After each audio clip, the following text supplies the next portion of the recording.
也透过每一位服侍者，在诗歌、在敬拜、在读经祷告，带领我们进入神丰富的应许当中。我们要学习从你的话语得到美好的学习，因为你的话语是带有生命的，是带有应许的，也是带有能力的。愿主来感动，开启每一个人心灵的眼睛，看见神美好的应许跟祝福。祷告奉靠主耶稣基督的圣名，阿们。弟兄姐妹，我们这个礼拜已经进入到一个感恩节的节期了哈。我们本来是这个礼拜要举行这个感恩节的主日跟奉献，因为我们的第二堂福音主日名人开讲就是我们的庄雅慧医师要来，但是因为他时间上有变动，所以要延到12月10号所以我们就连续2个礼拜，在进入这个感恩节期，牧师用神的话语来跟大家一起来就学习跟勉励哈。那我们看到今天一个圣经的一个主题是神要我们献祭。那献祭有不同的祭，比如说有赎罪祭有不同的洁净的祭，但是在今天的经文里面，神要我们用感恩为祭来献上。那这2段经文很熟悉，也时时给我们提醒，为什么也要用感恩为祭？许多的祭为什么用感恩为祭？第一个，在诗篇50篇14到15节，很清楚地告诉我们说，你要以感谢为祭献给上帝，而且要向至高者还你所许的愿。在患难的时候要求告我，我就要拯救你，而且要颂赞我。在许多人生的历练经历当中，这些话给我们一个很重要的提示，不是你顺境的时候要感谢，而且是患难的时候还要求告，而且要颂赞。换句话说，无论是遇到多么大的为难你在神面前哭求，这个都是很合理的，但是不要忘记宣告、感谢、颂赞，是神让我们超越自己的软弱，超越自己的困境的一个能力，而且是激励你不会退缩。他说，凡献感谢为祭的，就是遵从我命令的人，我就一定拯救。献感谢祭的人表示你尊敬神，而且顺服他的命令，就是必得拯救。我们看到保罗也更清楚地告诉我们，这段大家很熟悉会背的经文说，要常常喜乐，要祷告。他又再一次提醒我们说，在任何环境中都要感谢。好，这些经文我们复习完，我们就一点一点来做一个提示哈。今天的主题说要用感恩为祭，到底神给我们什么样的呼召？第一个，在诗篇的教导说，教导我们要用感谢为祭献给上帝，而且要向至高者还所许的愿。这段经文我们会看见说献感谢祭，那大家只要按照流程来办就好了。所以感谢为祭不是它技术上的问题，而是你心境上的问题。你的心境上有没有真的完全的献这个祭？而且他说向至高者还所许的愿。我们一般都在社会上特别是在一般的民间的信仰，他们都会去庙里一样，向他们的神求什么？比如说求子啦，求财啦求什么样事业的成功？他说：“你如果给我怎么，我就打一个什么金牌来献给你。”那是跟神有一种，跟他的神有一种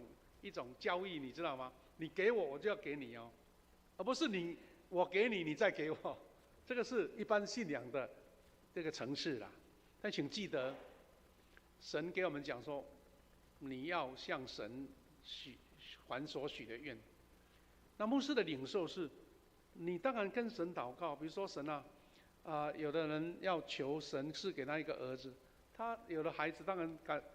高兴得不得了啊。你不要教他，他也知道要还愿呐，还谢谢神的恩典呐。就像哈拿得到儿子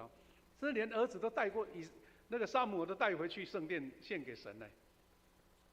这个没什么。问题是在于说，我们在日常的生命当中，神给你许多恩典，是你没有求，或是忘记求，或是不晓得要求的，你都得到了。这个更是要我们还所许的愿更重要的一个部分，不是吗？好，那这是神给我们的教导。再来是患难的时候要求告上主，他要赐下拯救，并且颂赞他，这个才是我们一个信仰的关键。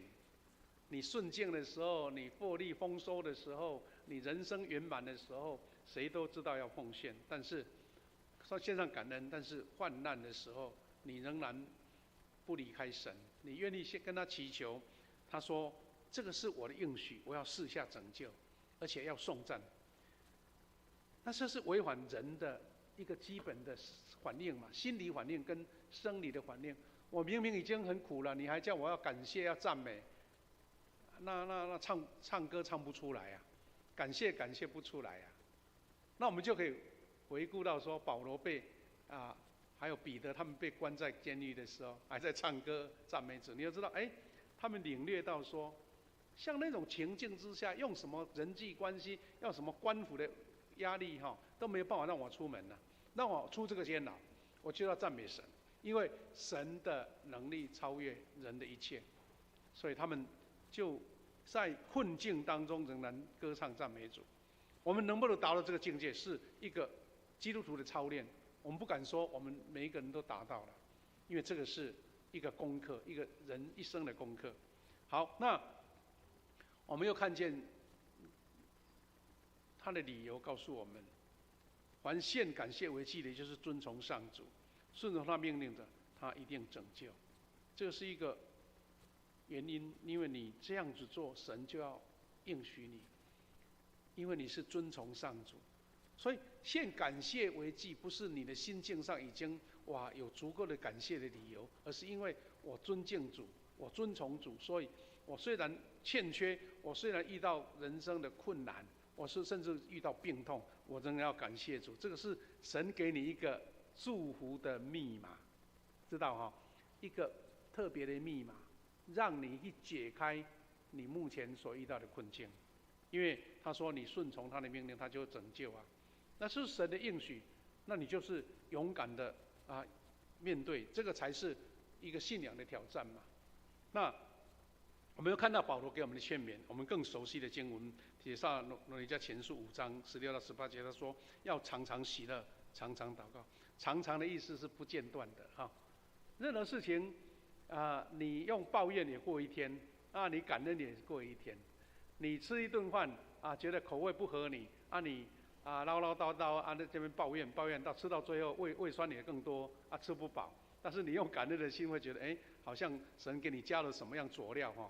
不好吃变好吃。这个都是一种心境上的操练啦。他说保罗讲的是很绝对他说在任何环境都要感谢。那任何环境你都可以体验到，你到底在什么环境之下，你有体验到感谢带来的力量吗？这个是每一个人信仰上的操练不同。那保罗所讲这些话，他是带有一个命令，他说这是上帝为你们这些属于基督耶稣的人所定的旨意。你属耶稣基督，没有任何的理由，就是我要献感谢为祭，我要颂赞，我要在苦难当中向上帝来祷告祈求。因为这个是神给我们一个轨道，通向突破难关的轨道，领受祝福的轨道。因为神的话，如果你确信这个是神的应许，你就勇敢的去尝试。那就是我说这个是信仰的一个操练。弟兄姐妹，我们以感谢为祭。感谢为祭的意义是什么呢？就是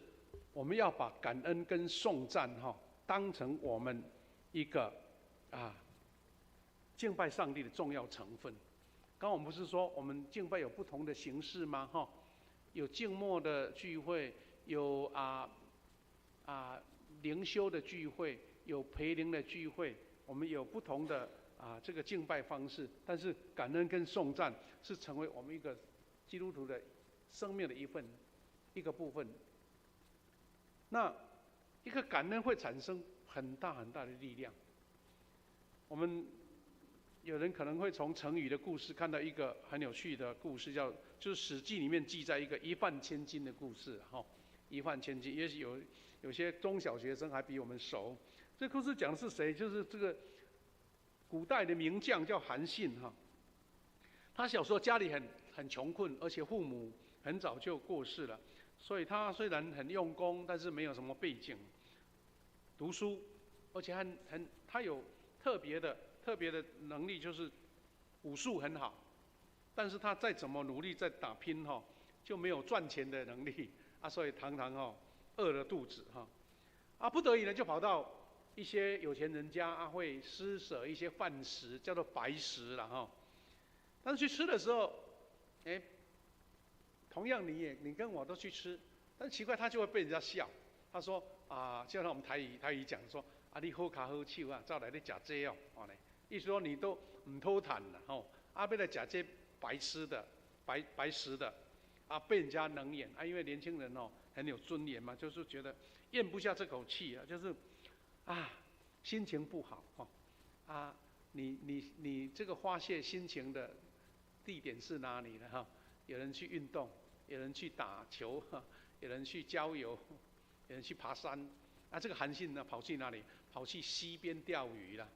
因为他觉得连狗面对溪水还比人还好用钓的鱼来换那个3餐，但是因为会武术不一定会钓鱼所以钓的鱼常常有一顿没一顿的，反正就是常常挨饿就对了。那很有趣，就是在那个滩水的边有一个老奶奶，专门在帮人家叫做洗那个染色的纱有些纱古代要染色因为染色也不能太浓烈所以就在水里面把它漂让它颜色一致这个叫做漂纱所以人家就称呼这位阿嬷叫做漂母漂白的漂漂母。那他看见这个韩信肚子饿觉得心生怜悯所以他就把他家里带来的饭食呢一半给他吃这样子，而且每碰到他就带给他从不间断这样子。那这个故事是说什么？这个是给他一餐饭，只是他的能力所及，但是后来他发达了，这个韩信纵然被赏识就成为很有名的将军，被封为滩阴侯就是海滩的滩阴天的阴，滩阴侯。他已经进入一种人生的最高的一个地位阶级了。那他仍然纪念说，当初在没饭吃的时候，一位漂母给我饭食所以就请人家去找，终于找到这位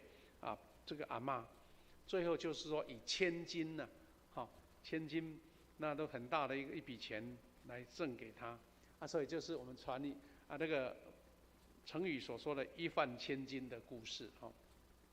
那我们从2个角度来看到说，这位韩信就人家给他一餐饭，他永远纪念。我想每一个人都有一个故事啦，就在你人生过程当中，曾经被人家一个小小的关怀，你就永远都记住，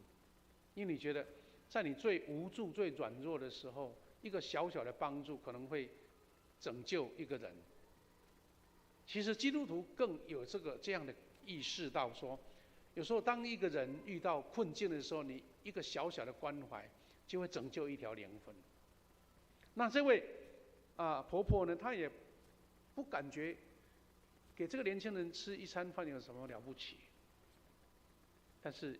换来了1000金的赏识。弟兄姐妹，感恩是一个非常棒的一个善的循环。那我们对人跟人之间都应该这样，更何况我们对上帝，因为神的应许有时候是你没有想象到的，他都给你了所以刚刚我们提到，在顺境的时候感恩，那是理所当然，但是更重要的是在逆境中仍然感恩，这个就是信心跟应许的起头。弟兄姐妹，你一定有一种体会，就是说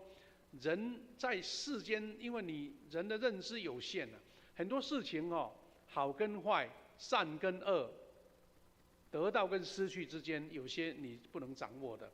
所以你要学习用感恩的心去面对。有时候困境变成一个祝福的开始。那就有一个很有趣的一个寓言故事了哈。这故事在讲到说，一个教堂里面有一个耶稣被钉在十字架的苦相的故事。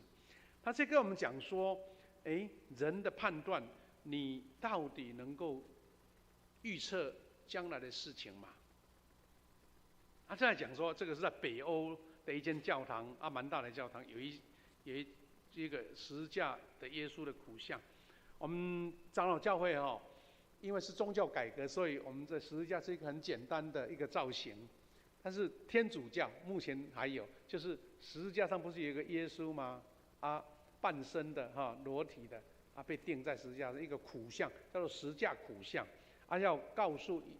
前来参加礼拜的人知道说，耶稣为你受死，要拯救你。所以因为这间教堂很多人来这边祷告，而且很多应许都实现了，所以可以说是门庭若市啊，一大堆人都常常来，因为觉得来到这边祷告都能得应许这样子哈。那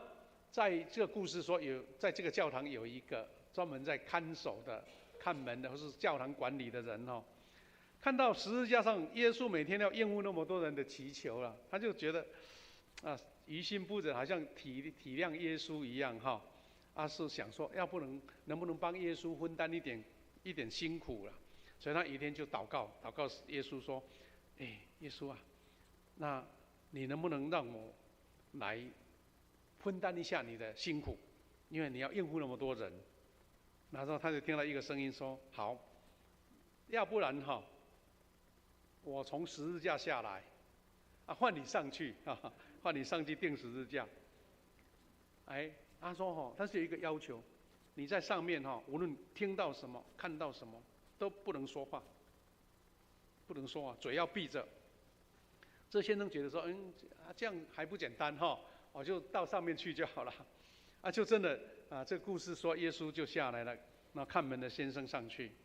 那像耶稣一样把手张开，被绑在十字架上。因为他的身体跟原来的耶稣的雕像都真的跟真人差不多了所以呢，前来敬拜、前来祷告的人都不知道有犯人这个先生就按照先前的约定，静默不语，聆听这些信徒的祷告也是来往往络绎不绝他开始听说，有些人祈求蛮合理的，很有需要，但是有一些根本不合理，千奇百怪什么要求都有这样子但是他都强忍下来就是不说话，因为他要信守跟耶稣的承诺。那真的有一天来了，这个故事就是说，有一个后亚郎也来祷告。那祷告完呢，他手边有一包钱忘了带回去，离开的时候就丢在那个椅子边了然后过不久，他在十字架上面想要告诉他说：“你的钱在那边，你怎么没拿？”又不能讲话所以还忍着。接下来有一位穷人来祷告，祷告完一张开说：“我身边怎么有一包钱呢？”哇，他好高兴这个是耶稣给我的，好高兴就带着就走了。哇，这个在十字架上这个看门的人想要讲说那个钱不是你的不能讲，这不能讲，还是看着他离开了这样子好了，那不能说，而且又来了，有一个年轻人，他预备要出远洋搭船所以他想说，这次经历风浪我要来祷告，求神带领保守我平安这样子。就这样，当他要离去的时候，哇，那个赫亚郎跑进来了，看到那个年轻人就在他刚刚坐的地方祷告，哇，二话不说就把那个年轻人衣领抓起来说：“你有没有看到我的钱？还给我！”这样子，哇，就很生气了很生气而且要把他抓到警察局去，这样子吵了起来。哇，到这个时候，在十字架上那个那个假装耶稣的人受不了了，说明明都事情不是这样子啊，他就受不了，忍不住开口说话了，啊，就讲说没有啦，那不是那个年轻人拿的钱呐，有一个穷人拿去了，哇，就真的把事情讲破了哈，哇，这个冒牌的啊，这个富商就去找那个听那个冒牌的耶稣告诉他说，这个穷人他就跑去要把那个钱追回来这样子，然后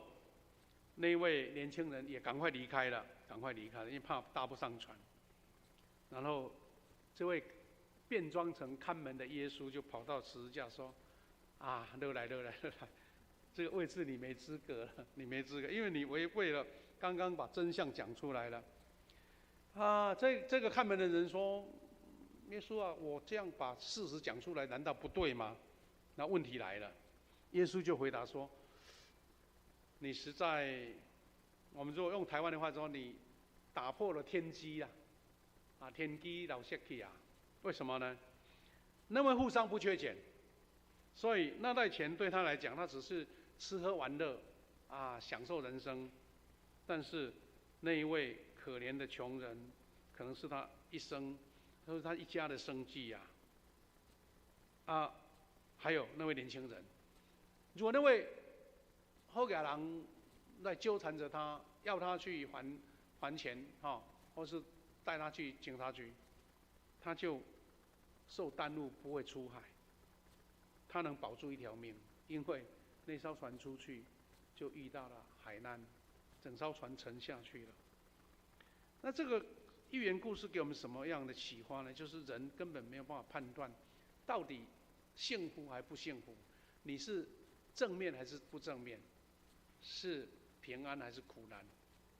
那这个提示我们说，现实生活中我们常常自认为是最好的，但常常事与愿违，我们义不容平。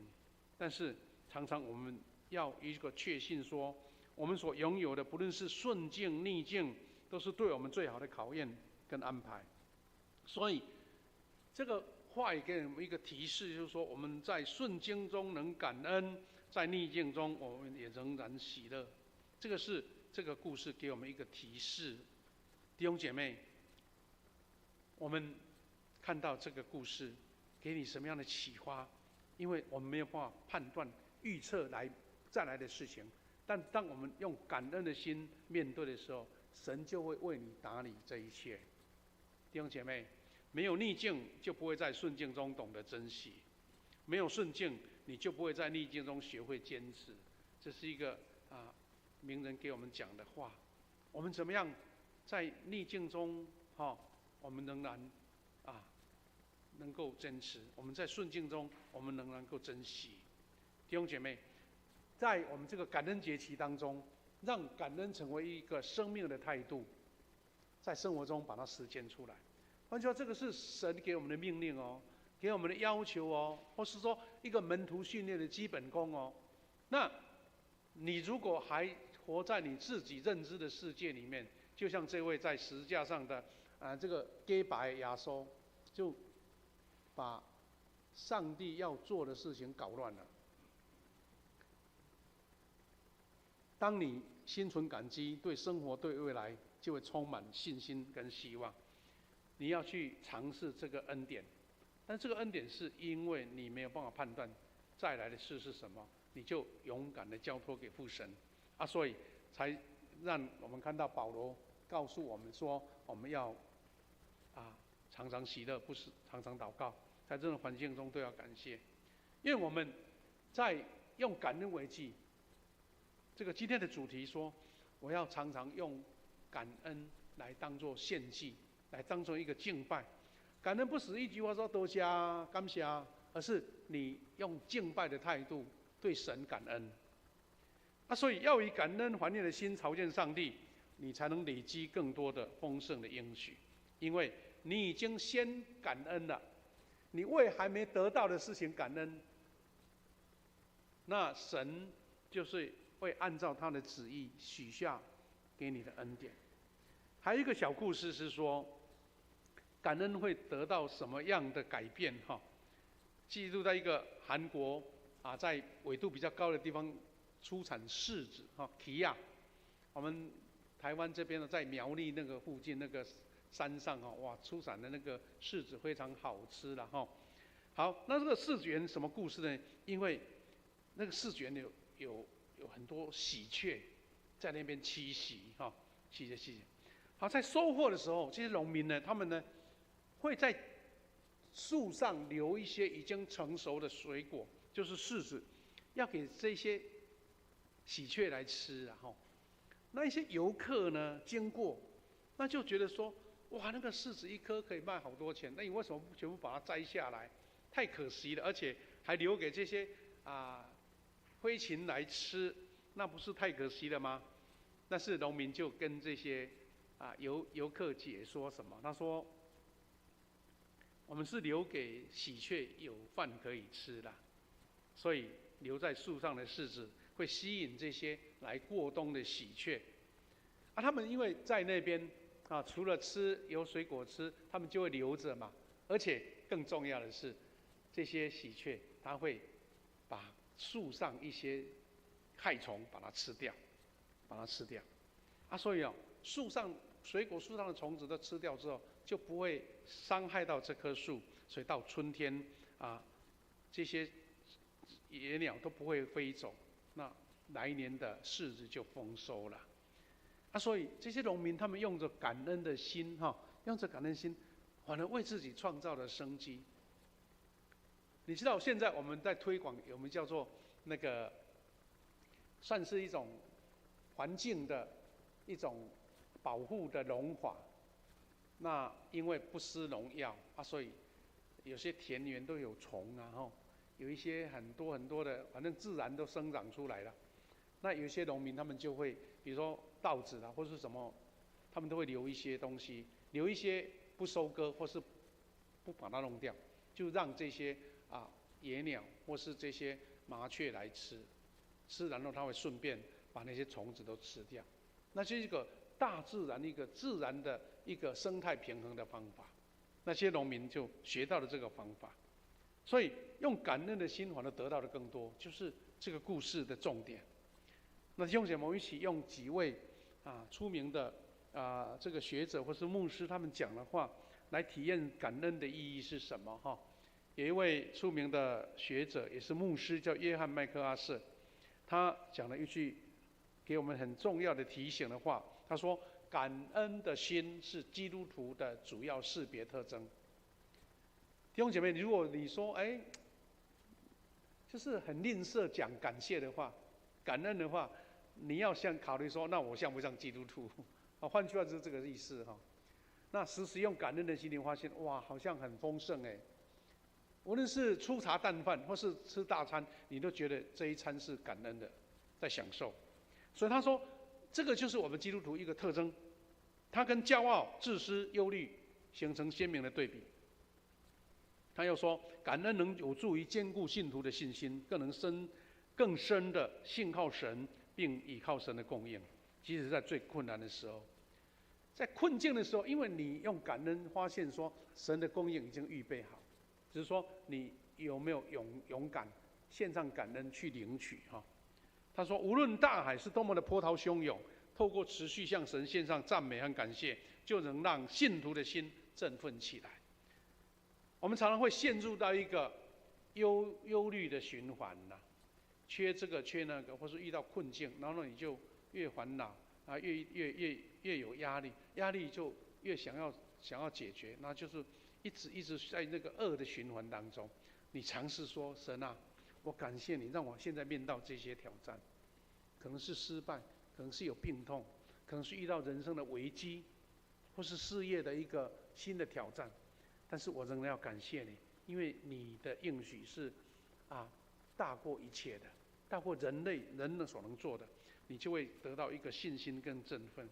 其实有时候神并没有为你做什么，而是因为你感谢，发现你的能力还在，你的潜力还在，你的观念改变了你就另外一片天来了。所以神的奇妙是在每一个基督徒身上看见他的命定跟他的应许。这个就是约翰麦克阿瑟牧师美国一个出名的学者，而且他写很多那个圣经的注释。二次大战一位出名的德国的牧师叫潘霍华，大家都有一点了解他的故事。他因为反抗希特勒，到最后被抓了哈，在这个欧洲的二次大战快结束前被处死了，所以他成为一个非常改变一个信仰生命的这个时代的牧师。他讲了一句话说：生命因感谢而富足。当你感谢的时候，你发现你并无所缺。当你如果埋怨或是挑剔或是很多的一个酸言苦语，你会发现你人生总是欠缺什么。所以基督徒，我们用感恩的心来经历上帝应许，来经历生命的富足。这个没有说你白白的放在那边，而是你要经历。你要去借由信心的操练，借由感恩的心去面对一件一件神给你的改变。我们没有人能代替你，因为这个是你心境的改变、信仰的突破，以及经历神的丰盛。这个就是潘霍华牧师哈。弟兄姐妹，我们一起来互相勉励哈。那我们在这里个礼拜都已经报告说，我们富强教会要迎接57年了，57年。我觉得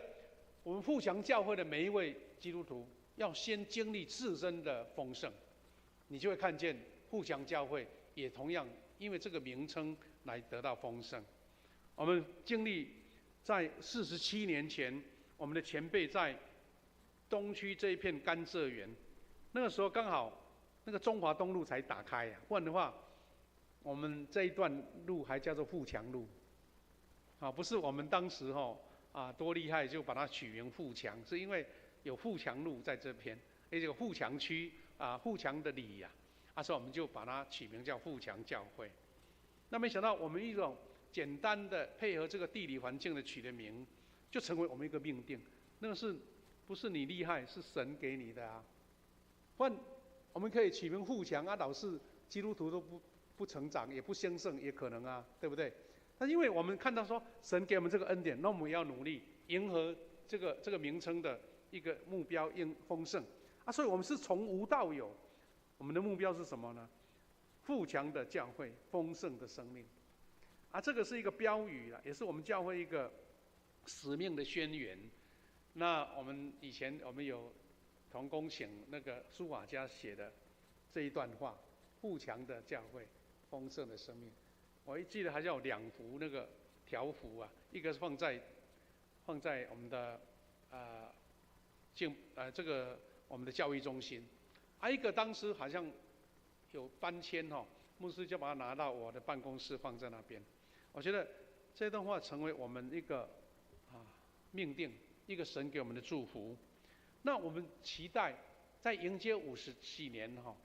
我们说我们要努力的去完成神给我们的召命，或是给我们的应许跟命定。那我们也要求神说：神我们既然愿意达成这样的目标，也求神借由50几年赐给我们这样美好的教会的一个代表，一个名称。那我们也是因为每一个基督徒都这样的丰盛，生命的丰盛，我们才能建立一间丰盛的教会不然这个教会很丰盛每个弟兄姐妹都这样，好像缺这个缺那个一点都没有什么样的一个见证，那跟你的名称、你的教会名称就不一样了。感谢主，我们最后期待借由华里克牧师在美国这位出名的牧师华里克，他做的宣告，我们一起来学习。这就是我们希望富强人都按照这样的一个应许，我们来达成神给我们的祝福恩典，就是我们在用感恩为祭得到丰盛的应许。所以我们是不是期待这个好像一段